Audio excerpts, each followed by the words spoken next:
நம்ம ஸ்டார்ட் பண்ணி வச்சேன் அன்றைக்கி ஆட்டோ வாஷ்லாம் பண்ணிட்டு எல்லாமே ஸ்டார்ட் பண்ணி வச்சேன். இப்போ திரும்ப ஸ்டார்ட் பண்ணலாம். இது மாதிரி தான் 2 ஸ்ட்ரோக் வண்டின்றது.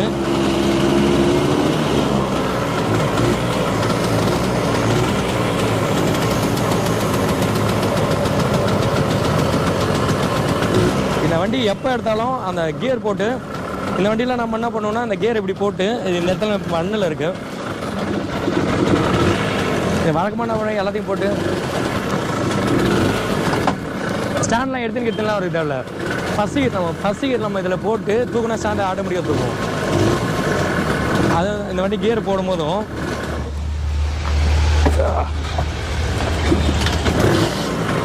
இந்த வண்டியில் எப்போ போடணும் அப்போ ஸ்டைலாக இருக்கும். போடும்போது இப்படி பிடிச்சி இப்படி போட்டு அப்படி வீலிங் பண்ணுவோம். பயங்கரமாக வீலிங் ஆகும். இப்போயும் வீலிங் ஆகும், இப்போலாம் வேணாம்.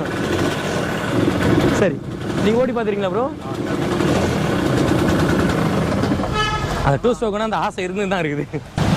நான் சொன்னேன் இல்லைங்களா, இந்த வண்டியில் கூட அப்படி தான் பண்ணுது. இது கேபிள் இருக்குது. அவங்க அப்போ அந்த கேபிள்லாம் வாங்கி வச்சுருக்காரு. ஆனால் கேபிள் எமர்ஜென்சி அவருக்கு மாட்ட தெரியல. இது பாருங்கள், M80 மென்ஷன் பண்ணியிருப்பாங்க. இந்த கேபிள் அவருக்கு மாட்ட தெரியல. அப்போ அவர் ஃபோனில் கேட்காம அப்படி சொல்கிறேன், இது ஒன்றுமே இல்லைண்ணா, இதை சும்மா கழட்டுங்க. இதை கழட்டிட்டு இது பார்த்தீங்கன்னா இதுக்கு 4 ஸ்க்ரூ வரும். இதை கழட்டிட்டு இப்படி நேக்காக இப்படி எடுத்துனா வெளியே வந்துடும். இது ஸ்க்ரூலாம் அப்புறம் போடணும். இப்போ பார்த்தீங்கன்னா இதெல்லாம் மற்ற வண்டியில் செய்கிறது கொஞ்சம் கஷ்டம் இருக்கும். இப்போ பாருங்கள், டேரெக்டாக கேபிள் சும்மா எமர்ஜென்சி இந்த கேபிள் இதில் கனெக்ட் பண்ணிட்டு இதான் டுனின்னு சொன்னது. இதை போட்டு நம்ம எடுத்து எமர்ஜென்சிக்கு எடுத்து யூஸ் பண்ணலாம். அவ்வளோதான். அதுக்கப்புறம் கேரேஜ் வந்தால் இப்போ இருக்கிறது என்ன பண்ணுவோம், அதுக்கப்புறம் அதை பார்த்துக்கலாம். அதே மாதிரி தான் இந்த சைடு வந்தீங்கன்னா உங்களுக்கு தெரியும். இதுவும் அதே மாதிரி தான். இதான் கியர் சிஸ்டம். இதை வந்து கியர் பாக்ஸ் சொல்லுவாங்க, செலக்டர்னு சொல்லுவாங்க. இந்த செலக்டரும் அதே மாதிரி தான். ஒரு கேபிள் மட்டும் டேரெக்டாக 2 கேபிள் இதெல்லாம் கட்டாயம் எல்லாம் போனால் கூட 2 கேபிள் தூக்கியில் போட்டு கரெக்டாக நியூட்ரல் வச்சு இங்கே வந்து 2மே ப்ளே இல்லாமல் பண்ணிங்கன்னா 3 கியர் விட ஆரம்பிச்சிடும். அவ்வளோதான். பெரிய வேலைலாம் ஒன்று இருக்காது. இது பெரிய பிரேக் டவுன் அங்கே இப்போ நம்ம வண்டியெலாம் தள்ளிலாம் போகிற ஆளுங்களாம் அப்போலாம் யாரும் மேக்ஸிமம் தள்ள அப்போ மேக்ஸிமம் ஃபோன் இருக்காது. ஒரு தடவை ஷெட்டில் வந்து உட்காந்தாங்கன்னா அவங்களுக்கு சொல்லி கொடுத்தா அமைச்சிடும். அவங்களே மேக்ஸிமம் பார்த்துக்குவாங்க. BAJAJ M80 2 ஸ்ட்ரோக் பைக்கை நம்ம ரைட் பண்ணி பார்ப்போம்.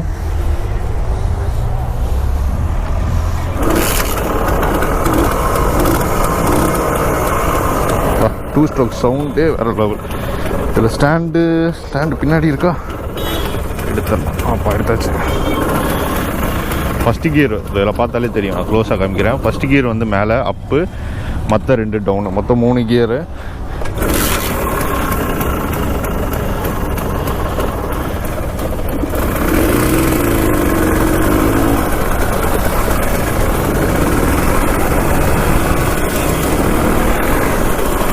லைட்டாக நான் டில்ட் டவுன் பண்ணிக்கிறேன். ஸோ நீங்கள் கீர் போகிறத பார்க்கலாம். அவ்வளோதான். 30. Hello friends, welcome to ARK Diaries. போரூரில் இருக்க சபரி பைக் பாயிண்ட் தான் வந்திருக்கோம். சபரியானா வீடியோக்கு வந்ததுக்கு ரொம்ப நன்றி. ஸோ நம்ம இப்போ லாஸ்ட்டாக ஒரு சில வாரமாக தொடர்ந்து வீடியோஸ் கொடுத்துட்ருக்கோம். ஸோ நான் உங்ககிட்ட அந்த விண்டேஜ் பைக்ஸ் நான் நிறைய கேட்டுட்டு இருந்தேன். ஒரு வாரமும் நம்ம ஒரு பைக் போட்டுட்ருக்கோம். ஸோ நீங்கள் BAJAJ M80 நம்ம கிட்ட வந்திருக்கு. ஸோ இது எதுக்கு நான் நம்ம கிட்ட வந்திருக்கேன்? இந்த வண்டியை ரொம்ப நாள் நான் பார்த்துட்டு தான் இருக்கேன். இதெல்லாம் நான் எடுத்து போய் ரிப்பேரே பண்ணுறதில்ல. நீங்கள் கேட்டிங்கன்னா M80 எனக்கு வேணும் அப்படின்னு சொன்னேன். அதுக்கப்புறம் அவர் எடுத்துகிட்டு வர சொல்லியிருந்தேன். வண்டி ஓரத்துக்கு போட்டாங்க. இதெல்லாம் யாரும் யூஸ் பண்ணுறது, யாரும் ரிப்பேர் பண்ணுறது கிடையாது. ஃபுல்லாகவே ரொம்ப ரஸ்டாகி ரொம்ப மோசம். இது வண்டி ரன்னிங் கண்டிஷன் தான். வந்து அப்படியே ஓட்டுறதுக்கு ஆள் இல்லாமல் ஓட்டிட்டாங்க. இந்த வண்டி பார்த்தீங்கன்னா இப்போ திரும்ப நான் ஸ்டார்ட் மட்டும் பண்ணி தரேன்னு சொல்லி எடுத்து வந்திருக்கேன். ஜஸ்ட் ஸ்டார்ட் பண்ணி ரன் பண்ணி மட்டும் அவங்க கூட வண்டி கொடுத்துருவேன். அதுக்கப்புறம் அவங்க சும்மா எப்படின்னா எடுத்து. இப்போ இருக்கவங்களுக்குலாம் வந்து தெரியுமான்னு தெரியல. பட் ஆனால் 90s காலகட்டத்திலையும் சரி, அப்போலாம் பார்த்தீங்கன்னா இப்பயும் வந்து இந்த வியாபாரிகள் லோடுலாம் எடுத்துகிட்டு போனோம்னா இப்பயும் M80 யூஸ் பண்ணுறது நம்மளால இருக்கும். அவங்க அதை எப்பயுமே யூஸ் பண்ணிட்டு இருப்பாங்க. ஆக்சுவலாக இந்த வண்டி மட்டும்தான் அப்போ வந்த வண்டியிலேயே உங்களுக்கு நல்ல ஸ்பேஸான வண்டி. நம்ம லோடு ஏற்றுறதுக்கோ ரொம்ப கம்ஃபர்ட். நம்ம இதில் பார்த்தீங்கன்னா இந்த கால் வந்து நம்ம இந்த வண்டி மேக்ஸிமம் ஏதாவது சின்ன கீழே வந்து வெளியே வந்துடுவாங்க. இந்த வண்டி நீங்கள் மேக்ஸிமம் நீங்கள் பார்த்தீங்கன்னா சின்ன ஸ்கூட்டர்ஸ்லாம் பார்த்தீங்கன்னா டியோலாம் பார்த்தீங்கன்னா அடிப்பட்டுனா பெருசாக வண்டி மேலாம் போட்டுக்க மாட்டாங்க. ஆள் தனியாக விழுந்துருவாங்க, வண்டி தனியாக விழும். அந்த ஏற்ற மாதிரி தான் டிசைன் பண்ணாங்க. அந்த மாதிரி பைக் மாதிரி பவர் இருக்கணும், பைக் மாதிரி பவரும் இருக்கும் இந்த வண்டியில். அதே மாதிரி உங்களுக்கு ஹேண்ட்லிங்கும் நல்லா இருக்கும். லோடு பேலன்ஸ் வந்து ஏதாவது லோடு ஸ்லிப்பிங் ஏதாவது சடனாக உங்களுக்கு எல்லாமே பண்ணிக்கலாம். ஒரு காலை வைக்கிறதுக்கோ ஒரு சாய்ச்சி விடுறதுக்கோ. இந்த வண்டி நிறைய தரம் பார்த்தீங்கன்னா ஸ்டாண்ட்லாம் போடவே மாட்டாங்க யாரும். கேஸ் சிலிண்டர்லாம் பார்த்தீங்கன்னா அப்படியே சாய்ச்சி விட்டுருவாங்க. அப்புறம் லோடு வண்டிலாம் பார்த்தீங்கன்னா பெரிய ஸ்டாண்டர்ட் லோடு வண்டிலாம் பார்த்தீங்கன்னா அப்படியே சாய்ச்சி விட்டுருவாங்க. அது ஒரு மாதிரி இருக்கும். இது இந்த வண்டி பார்த்தீங்கன்னா ஃபஸ்ட்டு இந்தியாவுக்கு வரும்போது M15 தான் வந்தது இந்த வண்டி, M80 கிடையாது. M15 தான் ஃபர்ஸ்ட் இந்த வண்டி இது வந்தது. எனக்கு தெரிஞ்சு 80யோ 81 வந்திருக்கும். M50 வந்தது.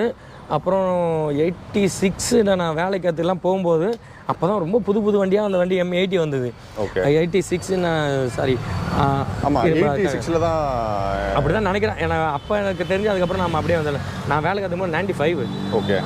அதனால் இதில் அப்புறம் இது M80 வந்தது. அதுக்கப்புறம் பார்த்தீங்கன்னா இதில் மேஜர்னு ஒரு வண்டி இருந்தது. இதே வண்டி தான், இதே எல்லாம் மேஜர் கொஞ்சம் அட்வான்ஸாக இன்னொன்று வண்டி சிடிஎன் வீட்லாம் போட்டு மேஜர்னு ஒரு வண்டி வந்தது. அப்புறம் அதுக்கப்புறம் பார்த்தா இதில் 4 ஸ்ட்ரோக் வண்டி ஒன்று வந்தது. 4 ஸ்ட்ரோக்கு நம்ம M80 4 ஸ்ட்ரோக்குன்னு. இப்போ அந்த வண்டிலாம் அப்போயே ஃபெயிலியர். அது ஃபெயிலியர் மீன்ஸ் யாருக்கும் தெரியாது. அப்போ 4 ஸ்ட்ரோக்கெலாம் இந்த வண்டியில் பார்த்து இது ரொம்ப கிரிட்டிக்கலாக இருக்கும் இந்த வண்டி வேலை செய்கிறதுக்கு. இப்போ நாங்கள் மற்ற வண்டி இந்த வண்டியில் பார்த்தீங்கன்னா ஒரு வீலை கூட யாராலும் கழட்டி மாட்ட முடியாது. அது ரொம்ப நேக்காக மாட்டணும். இந்த ட்ரைவ் பண்ணுற மாதிரி தான் இந்த வண்டியில் அவ்வளோ நேக்காக மாட்ட தான் மாட்ட முடியும், இல்லைனா அந்த வேலையும் பண்ணவே முடியாது. அதே மாதிரி இந்த வண்டி 4க்கு ஆக்சிடென்ட் ஆச்சுன்னா இந்த இடத்துல பயங்கரமாக பெண்ட் ஆகிரும், அப்படியே திருப்பிக்கும். அதே மாதிரி ஃபஸ்ட்டு இதில் வந்து ஸ்ப்ரிங்கில் இல்லாமல் ஒரு சஸ்பென்ஷன் சிஸ்டம் கொண்டு வந்தாங்க. அது அப்போ சிரானி 4க்கும் ஷாக் அப்சர் 4க்கும் இல்லாமல் நடுவில் அது தெரியாத அளவுக்கு ஒரு 4 கொண்டு வந்தாங்க. அது இதில் தான் ட்ரை பண்ணாங்க ஃபஸ்ட்டு. இது நல்லா இருக்குமாண்ணா? நல்லாயிருக்கும். அதாவது இது மட்டும்தான் உங்களுக்கு கரெக்டாக கொஞ்சம் ஃபங்க்ஷன் நல்லாயிருக்கும் ஓட்டுறதுக்கு. அதாவது மைலேஜும் நல்லா இருக்கணும், பவர் நல்லாயிருக்கும், அந்த பவர் டெலிவரிக்கு ஏற்ற கண்ட்ரோல் இதில் இருக்கும். ஆனால் ஆக்சிடென்ட் ஆச்சுன்னா அதிகமாக முறிக்கும். அப்படி செட்டாக மாற்றுவாங்க இந்த வண்டியில் பொறுத்த வரைக்கும். ரிப்பேர் பண்ண முடியாது. அப்படியே பண்ணாலும் அந்த கிளியரன்ஸ் வர டயர் தெரியும். இந்த வண்டிக்கு என்ன பண்ணுவாங்க, பஞ்சர் கடையில் டயரை கைங்கின M80 பஞ்சர் பார்க்கப்பட மாட்டாதுன்னு எழுதிலாம் நிறைய தடவை வச்சாங்க அந்த டைமில். ஏன்னு கேட்டால் இந்த வீலை கழட்டி மாட்டுறதுக்கு பெரிய டாஸ்க்கு. தெரிஞ்சவங்க மட்டும் தான் கழட்டி மாட்டுவாங்க, எல்லாம் பண்ணவே மாட்டாங்க. ஆக்சுவலாக இப்போ இருக்கிற இன்டர்செப்டர் 650 மாதிரி இன்டர்செப்டர் அந்த காலத்தில், அது இந்த காலத்தில் இப்போ இன்டர்செப்டர் 650 எங்கே போனாலும் யாரும் பஞ்சர் போட மாட்டாங்க. இப்போ டிஸ்க் இருக்க வண்டியில் சில பர்டிகுலராக இன்டர்செப்டர் கை வைக்க மாட்டாங்க. நீங்கள் கம்மலில் வர வச்சு இல்லை ரொம்ப தெரிஞ்சவங்களை வச்சு இந்த மாதிரி தான் பண்ணுறாங்க. அந்த மாதிரி இந்த வண்டி இது. இதில் ஃபெசிலிட்டி பார்த்தீங்கன்னா ஒரு 3 கியர் தான் இருக்கும். ஃபர்ஸ்ட் கியர் மேலே அப்படி நியூட்ரல் வரும், அப்புறம் செகண்ட் அப்படி தேர்டு. அது அப்படியே ஆமாம் எக்ஸாக்ட் ஆட்டோ தான். ஆட்டோவில் 4 கியர், இது 3 கியர், அவ்வளோதான். மற்றபடி மீதி எல்லாமே இதில் நார்மல் தான் இருக்கும். ஆனால் இப்போ உங்கள் அந்த 2000 காலகட்டத்தில் நிறைய பேர் புல்லட்டில் லாங் போகிறாங்களா? M80 யாராச்சும் இந்த மாதிரி லாங் போய் அந்த மாதிரி இல்லை இது வரும் சிட்டி யூஸ் மட்டும் தான்? இல்லை அப்படி இல்லை ப்ரோ, எப்பயுமே ஓட்டுவாங்க. நானே இந்த வண்டி லாங்லாம் ஓட்டிருக்கேன். இந்த வண்டி நான் ஒன் டைம் லாங் போய் அப்போ அதாவது நான் சிதம்பரம் வரைக்கும் எடுத்துகிட்டு போயிருந்தேன். என் ஃப்ரெண்டு சிதம்பரத்தில் இருந்தான், அவன் இந்த வண்டி வாங்கி வச்சிருந்தான் அந்த டைமில். அந்த வண்டி அவன் சொந்த ஊர் சிதம்பரம் தாண்டி ஏதோ ஒரு மறந்துட்டேன். அந்த ஊர் வரைக்கும் சென்னையிலேருந்து போயிட்டு வந்தோம். நான் இந்த மாதிரி பைக்கை பற்றி பேசும்போது அண்ணனுக்கு பல நினைவுகள் வருது. அவங்க வீட்டுக்கு போயிட்டு வந்தேன், வண்டி அவனது தான். அப்போ அவங்க ஊருக்கு ஓடி போயிட்டு வந்தோம். இப்போ இந்த 2 ஸ்ட்ரோக்கில் பார்த்தீங்கன்னா இந்த வண்டியை இப்போ நம்ம வீலிங்லாம் பண்ணுறோம்ல, இது பயங்கரமான வீலிங் ஆகும். அசால்ட்டாக வீலிங் ஆகும். நம்ம வீலிங்லாம் சூப்பராக இருக்கும் இந்த வண்டி வீலிங் பண்ணுறதுக்கு. அப்போ நான் வீலிங் பண்ணும்போது அது மாதிரி ஸ்டைலாக கேர் போடலாம். அந்த வண்டியில் இப்படி பிடிச்சி இப்படி கேரை இப்படி பிடிச்சி இப்படி வச்சு இப்படி ஸ்டைலாக கேரை போட்டு தூக்கிட்டோம்னா பயங்கரமாக தெரியும். அதே மாதிரி இந்த வண்டியில் ரிவர்ஸ் கேர் யூஸ் பண்ணலாம். இந்த வண்டியில் ஒரு சுவிட்ச் மட்டும் ஒன்று போட்டு அப்போவே இது பாயிண்ட் பிக்கப் கேரில் அது கொஞ்சம் சின்ன வேலை இருக்குது, பண்டு சைடில் சுவிட்ச் வச்சோம்னா அப்போயே ரிவர்ஸ் கேர் இந்த வண்டி ரிவர்ஸ் நம்ம ரெடி பண்ணலாம். இப்போயும் இந்த வண்டியில் பண்ணலாம். அதே மாதிரி சில சமயம் இந்த வண்டி நீங்கள் கிக்கர் ஏடா கூட மாட்டிச்சிங்கன்னா ரிவர்ஸ் ஸ்டார்ட் ஆகிடும். இதுலேயும் ஆமாம், இதுலேயே அது ஆட்டோமேட்டிக்காக ஆகும். அதை அட்வான்ஸ் பண்ணி நம்ம சுவிட்ச் வழியாக மாற்றி நான் ஸ்டார்ட் பண்ணிட்டு சுவிட்ச் ஆன் பண்ணி எல்லாம் பண்ணும்போது வண்டி ரிவர்ஸ் கேர் எடுத்துக்குவோம். அது யாருக்குமே தெரியாது. ஒரு 2-3 வண்டி தான் நம்ம வண்டி எல்லா வண்டியும் நோண்டுறது தான் வேலை. இந்த வண்டியில் பர்டிகுலராக அப்போ கேரை போட்டு எல்லாரும் ஆச்சரியமாக பார்ப்பாங்க, இந்த வண்டி ரிவர்ஸ் கேர் இருக்குது. ஆமாம் நாங்கள் போட்டிருக்கோம் அப்படி சொல்லி ஆட்டோ சேம் அப்படிதான் சொல்லிட்டு போயிட்டு வந்துடுவோம். ஆனால் இப்போது நான் எனக்கு இந்த M80னாவே இந்த ஹெவி லோடு மூட்டையாக எடுத்துகிட்டு போவாங்க, அந்த பாத்திரம் ஃபுல்லாக கட்டி எடுத்துகிட்டு போவாங்க. ஸோ இந்த இது கூட நம்ம இப்போ பார்த்தீங்கன்னா எக்ஸல் கூட கம்பேர் பண்ணலாம். ஆனால் எக்ஸல் கூட பார்த்தீங்கன்னா நம்ம கஷ்டப்பட்டு தான் எடுக்கும் வண்டி. இது வந்து ஃபர்ஸ்ட் இயர் பவர் டெலிவரி நல்லா இருக்கும் ப்ரோ. ஆக்சுவலாக 2 ஸ்ட்ரோக் வண்டி இல்லைங்களா, 2 ஸ்ட்ரோக் எப்பயுமே பவர் கொஞ்சம் நல்லாயிருக்கும். இது எல்லாத்தையுமே காம்பேக்டாக இருக்கும் ப்ரோ, அதனால தான் இந்த வண்டி நிறைய பேர் யூஸ் பண்ணியிருந்தாங்க. ஆனால் இந்த பைக்கை பற்றி படிக்கும்போது பிரேக்கிங் வந்து இது ஃபெயிலியர் அப்படின்னு சில ஓனர் சொல்றதா உண்மைதானே? அது கண்டிப்பாக. ஏன்னு கேட்டிங்கன்னா இவங்க வந்து நம்ம எப்பயுமே ஃபெயிலியர்லாம் சொல்ல முடியாது. கியர் வச்ச வண்டியில் எல்லாமே பார்த்தீங்கன்னா கியரை டவுன் பண்ணிட்டு பிரேக் அடிக்கணும்.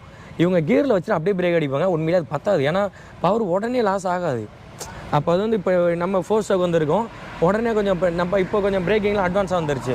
அப்போ வந்து கியரை கட் பண்ண எல்லாருமே தெரியும். இந்த வண்டி மட்டும்தான், இந்த வண்டியை நான் டேர்ன்லாம் பண்ணியிருக்கேன்.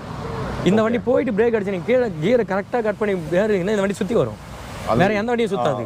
மற்ற வண்டி சுற்றுச்சுன்னா கீழே போட்டுரும். இந்த வண்டி சுற்றினா சைடில் வந்துடலாம் அப்படின்ட்டு அது நம்ம இந்த வண்டி கொஞ்சம் ரொம்ப நாளாக விளையாடி இருக்கும் ப்ரோ. எனக்கு ரொம்ப பிடிக்கும் இந்த வண்டி. சேட்டைக்குலாம் சேட்டைக்கு வந்து கொஞ்சம் பெரிய வண்டி போட்டால் அங்கே சொட்டையே ஆயிரும். இது கீழெல்லாம் வந்து இது லிவர் மட்டும் உடச்சிக்கும். இந்த M80 பெரிய வண்டி அடி போடலாம், வண்டிலாம் அடி போடும். வண்டி சூப்பராக ஓட்டலாம். அதில் கொஞ்சம் வண்டி அடி போடும், கீழெல்லாம் சாஞ்சினா இதாயிரும். இதில் அதே சேம் டிட்டோ, அது 4 கியர் இல்லை 3 கியரு. இதில் கியர் டெலிவரி சூப்பராக இருக்கும். அதை மோட்டி சுற்றி அடிக்கலாம். அந்த கியர் டவுன் பண்ணி அப்போ யாருக்கும் தெரியாது ப்ரோ. இப்போ ஓட்டுறதுலாம் யாருக்கும் கியர் டவுன் பண்ணி பிரேக் அடிக்க தெரியாது. டேரெக்டாக பிரேக் அடிப்போம் பத்தாது. ஓகே, அவ்வளோதான். ஆனால் இப்போ இந்த செக்மெண்ட்டில் எனக்கு தெரிஞ்ச பைக்ஸ் அதிகமாக இருக்கிற மாதிரி தெரியல. ஏன்னா M80 இருக்கும்போது இந்த ஹீரோவில் வந்து ஹீரோ கப்பு ஸ்ட்ரீட்டு. ஸோ கிட்டத்தட்ட இது பைக்கும் இல்லாமல் ஸ்கூட்டரும் இல்லாமல். ஏன்னா ஸ்கூட்டரில் சின்ன டயர், உங்களுக்கு சஸ்பென்ஷனாக நம்மளுக்கு ஷோல்டர் பெயின் வரும். அது இல்லை எனக்கு பைக் வேணான்ற உங்களுக்கு ஒரு நல்ல ஆப்ஷனாக இருந்துச்சு. இந்தியாலையும் பார்த்தீங்கன்னா இந்த 2 ஸ்ட்ரோக்கில் பஜாஜ் M80 வர வரையும் நல்ல ஹிட்டாக தான் இருந்தது. மற்ற எல்லா பைக்ஸுமே நல்லா ஓடிச்சு. எல்லா இடத்துமே எல்லாத்துக்குமே நல்லா யூஸ் ஆகிருந்து. இப்போ நான் ஆஃபீஸுக்கு அப்படி நம்ம அண்டர் சீஸ் எடுத்தோமோ அப்போ எல்லாமே ஆஃபீஸ் யூஸ்லாம் பண்ணிட்டு தான் இருந்தாங்க. அதே மாதிரி மெயின்டெனன்ஸ் லோ மெயின்டெனன்ஸ் ப்ரோ. இது மெயின்டெனன்ஸில் வராது, ரொம்ப ரொம்ப கம்மி. கிளச் பிளேட்லாம் அவ்வளோ சீக்கிரம் போகாது. இது நிறைய விஷயங்கள் இருக்குது.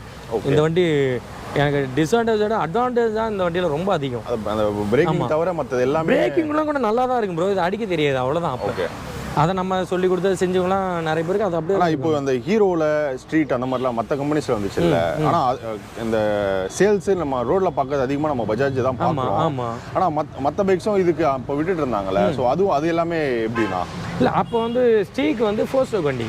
ஓகே, ஆனால் ஆக்சுவலாக வண்டி இந்த மாதிரி இருக்கும். அது 4 ஸ்ட்ரோக் வண்டி, ஆட்டோ கியர்லாம் இருக்கும், கிளச் இருக்காது.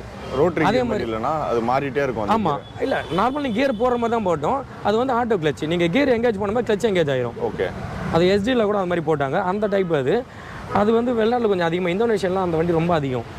2 ஸ்ட்ரோக் வண்டி இல்லைங்க. 2 ஸ்ட்ரோக் பார்த்தீங்கன்னா நம்ம இந்தியாவில் இந்த வண்டி தான் 2 ஸ்ட்ரோக்கில் அதிகமாக இருந்தது. சேல் நல்லா இருந்தது, லோ மெயின்டெனன்ஸ். ஏன்னா இது மைலேஜ் எவ்வளோ நான் எக்ஸ்பெக்ட் பண்ணலாம் ப்ரோ? நான் இது வரைக்கும் எந்த வண்டிக்குமே நான் இது வரைக்கும் மைலேஜ் பார்க்கல. உண்மையிலேயே அதான் நம்ம அந்த செக்ஷன் இது வரைக்கும் போகல ப்ரோ. நான் உண்மையாக தான் நான் எப்போ பண்ணாலும் நான் பண்ணேன், இந்த வண்டி இவ்வளோ கொடுக்கும், இவ்வளோ மைலேஜ் கொடுத்தா அந்த வண்டியும் நல்லாயிருக்கும், கஸ்டமர் ஓட்ட சாட்டிஸ்ஃபேக்ஷன். அது மாதிரி நான் கார்போரேட்டர் டியூன் பண்ணி கொடுப்பேன். அதுக்கப்புறம் வந்து எனக்கு மைலேஜ் தான் வேணும்னா டியூன் பண்ணி கொடுப்பேன். எந்தெந்த வண்டி எவ்வளோ மைலேஜ் தருமோ அதை நான் இது வரைக்கும் எந்த வண்டியுமே நான் எக்ஸ்பெக்ட் பண்ணல. இது நான் வந்து நல்லா லோடு ஏற்றி பார்த்தீங்கன்னா ஒரு 40 அந்த மாதிரி 50 ஸ்பீடில் ஓட்டுறதை நான் பார்த்துருக்கேன். ஓடும் வண்டிலாம் ஓடும். அதுக்கு தனியாக இப்போ லோட்லாம் இல்லாமல் போனால் எவ்வளோ நான் போவோம்? எனக்கு தெரிஞ்ச ஒரு 40-45 கண்டிப்பாக வரும். ஓகே, அந்த ஏன்னா சிசி கம்மி, அதே மாதிரி இன்ஜின் டெக்னாலஜி இதாக இருக்கும். அதே மாதிரி இது வந்து டேரெக்டாக இதுக்கு போகும், ஃபியூல். மறந்துட்டேன், 2 ஸ்ட்ரோக் வண்டி பேசி ரொம்ப நாள் ஆச்சு, என்னால் டக்குன்னு வரல. இது நம்ம பார்த்தீங்கன்னா ரீட்வால். ஓகே, ரீட்வால் போய்ட்டு ரீட்வால் வந்து டேரெக்டாக போகிறதுனால உங்களுக்கு மைலேஜ்லாம் நல்லாயிருக்கும். ஓகே, ஆனால் சில பேர் பார்த்தீங்கன்னா நம்ம கமெண்ட்ஸில் 2 ஸ்ட்ரோக் பைக் போடும்போது லாங் வந்து டியூரபிளாக இருக்காது, இப்போ நம்ம 4 ஸ்ட்ரோக் மாதிரி லாங்லாம் போகிற மாதிரி இருக்காது அப்படின்ற மாதிரி சில பேர் நினைக்கிறாங்க. அப்படிலாம் மேபி அவங்க எக்ஸ்பீரியன்ஸ் இல்லாமல் இருக்கலாம். அது அப்படி என்னன்னு கேட்டிங்கன்னா, இப்போ இருக்கிற ஜென்ரேஷன் அவங்க ஓட்டினதே அவங்க வந்து 4 ஸ்ட்ரோக்லாம் ஓட்டியிருப்பாங்க. எப்படி பார்த்தாலும் ஒரு 20 வருஷம். இப்போ ஒரு 20 வருஷமாக 4 ஸ்ட்ரோக் இருக்குது. அதுக்கு முன்னாடிலாம் இருக்குது. 20 வருஷத்துக்கு அப்புறம் பார்த்தீங்கன்னா 2000 4 ஸ்ட்ரோக் வண்டி அதிகம். அப்போ எப்படி ஒரு யங்ஸ்டர்ஸ் இப்போ வந்து ஒரு 4 ஸ்ட்ரோக் வண்டி ஒரு 20 வருஷம் முன்னாடி வண்டி ஓட்டுறாங்கன்னா, ஒரு 30 வயசு இருக்கிற ஆள் எல்லாரும் பார்த்தீங்கன்னா அந்த எல்லாமே 4 ஸ்ட்ரோக் தான் ஓட்டிப்பாங்க. 2 ஸ்ட்ரோக் தொட்டு கூட பார்த்துருக்க மாட்டாங்க. அப்போ அதுக்கு அவங்களுக்கு கம்பேரிஷனே தெரியாது. அப்போ இதனோட பிக்கப்பு, இதனுடைய பர்ஃபார்மன்ஸ் அதெல்லாம் தெரியாது. இதுதான் லாங் போகும், இதுதான் பிக்கப் ஜாஸ்தியாக இருக்குது, அப்படி ஒரு மென்டாலிட்டி வசம் 2 ஸ்ட்ரோக் வண்டி எல்லாருமே அந்த ஸ்பீடு அந்த கேட்டகரிக்கு எல்லாமே இருந்தது.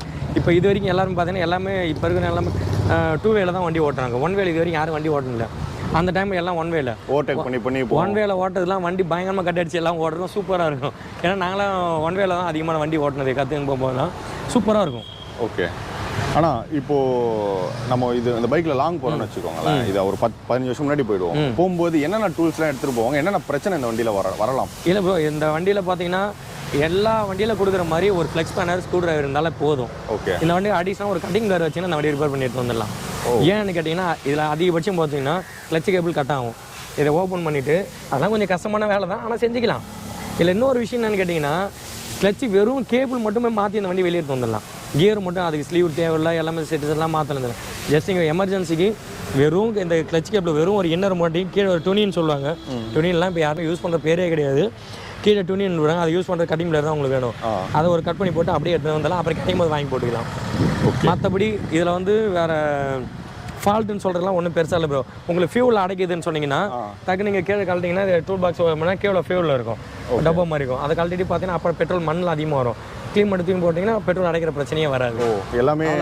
எல்லாமே ஹேண்ட்லேயே பண்ணிடலாம் ப்ரோ. மற்றபடி பஞ்சர் நம்மளால் கழட்ட முடியாது, எப்பேர் போட்டாலும் கழட்ட முடியாது. அது பஞ்சர் கடைக்கு போனாலே கழட்ட மாட்டாங்க, அது ஒரு பிரச்சனை. மற்றபடி பெரிய வேலைலாம் ஒன்றும் இருக்காது ப்ரோ. ஆனால் இப்போ இது இன்னும் பேஸ்கெட்லாம் வச்சிருக்காரு அவர் இந்த கூடலாம். இது இல்லை, இந்த வண்டி டிஃபால்ட்டாக எல்லாருமே கம்பல்சரி வச்சிருப்பாங்க. இது கம்மலை கொடுக்கும்போதே கொடுத்தாங்க. ஆனால் ஸ்ட்ராங்காக இருக்கு. ஆமாம் அதெல்லாம் கொடுக்கும். ஏன்னா நம்பர் பிளேட் இங்கே தான் வரும். அதுக்கு முன்னாடி நம்பர் பிளேட் வரும், இங்கே நம்பர் பிளேட் வரும். சில பேர் வேணான்னு இதை எடுத்துட்டு இங்கே வந்து ஃப்ரண்ட்ல நம்பர் பிளேட் வச்சுப்பாங்க. ஆனால் அதுவும் நல்லா ஸ்ட்ராங்காக தான் இருக்கும். இப்போ வரையும் மெட்டீரியல் இது வண்டியோட வந்தது. இது வண்டியோட வந்தது, அவங்க கம்மலில் போட்டு கொடுக்குறது. ஆனால் பெயிண்ட் தான் போனால் கூட குவாலிட்டி அப்படியே இருக்கும். ஆனால் இப்போ இருக்க வண்டிலாம் ஒரு கொஞ்சம் வருஷத்துலேயே இதாகிடுது. பார்த்தீங்கன்னா அந்த துருலாம் இது ஸ்டாக் கண்டிஷன்லாம் இருக்குது. இந்த துருலாம் கூட ஒன்றும் பெருசாக இல்லை ப்ரோ. இதே மற்ற வண்டிலாம் இந்த பெயிண்ட்லாம் எந்த காலத்துக்கே வெளுத்து போயிருக்கும், ஒரு மாதிரி இருக்கும். இவ்வளோ காலம் இருக்குது, ஆனால் எல்லாமே நல்லா தான் இருக்குது. ஓகேண்ணா. ஸோ வண்டி செம்ம ஸ்மூத்தாக இருக்குது. இந்த 2 ஸ்ட்ரோக் ஃபீலே தனிங்க. என்ன தான் வந்து நம்ம சூப்பர் பைக் இப்போ ஓட்டினாலுமே, இப்போ நார்மலாக ஒரு பைக் வச்சுருக்கவங்களுக்கு ஸோ நம்ம சூப்பர் பைக் ஓட்டினா எந்த அளவு ஃபீல் இருக்குமோ, எந்த அளவு சந்தோஷம் இருக்குமோ, ஸோ அந்த அளவு சந்தோஷம் இருக்குங்க 2 ஸ்ட்ரோக் ஓட்டும் போது. ஸோ M80 கிட்டத்தட்ட ஒரு 15 இயர்ஸ் இருக்கும்னு நினைக்கிறேன். 10 இயர்ஸ் மேலே கண்டிப்பாக இருக்கும் ஓட்டி. ஸோ நம்மளுக்கு வந்து சபரி எனக்கு ஒரு தேங்க்ஸ் சொல்லிக்கலாங்க. பாருங்க ஃபுல்லாக பைக்ஸ் இருக்குது. நம்ம வந்து 1/2 an hour கிட்ட பார்த்திங்கன்னா ஒரு பைக் வருது அட்டன் பண்ணுறாரு. கரெக்டாக நியூட்ரலும் பண்ணியாச்சு. ஸோ பைக் வருது அட்டன் பண்ணுறாரு, இப்படியே போயிடுச்சுங்க. ஒரு 1/2 an hour கிட்ட நம்ம ஸ்பெண்ட் பண்ணி வீடியோ பண்ணியாச்சு. அண்ட் ஓகேங்களா, இதே மாதிரி ஒரு 2 ஸ்ட்ரோக் பைக் வீடியோவில் நான் உங்களை மீட் பண்ணுறேன். ஸோ இதே மாதிரி இன்ஃபர்மேட்டிவான வீடியோவில் மீட் பண்ணுறேன். ஸோ நம்ம சேனல் ஆல்ரெடி 2 ஸ்ட்ரோக் பைக் நிறையா போட்டிருக்கேன். அண்ட் இந்த மாதிரி 2 ஸ்ட்ரோக் பைக்ஸு இல்லை மாடிஃபைடு பைக்ஸு இல்லை கார்ஸு இந்த மாதிரி கண்டென்ட்டுக்கு மறக்காம நம்ம சேனலை சப்ஸ்கிரைப் பண்ணிக்கோங்க.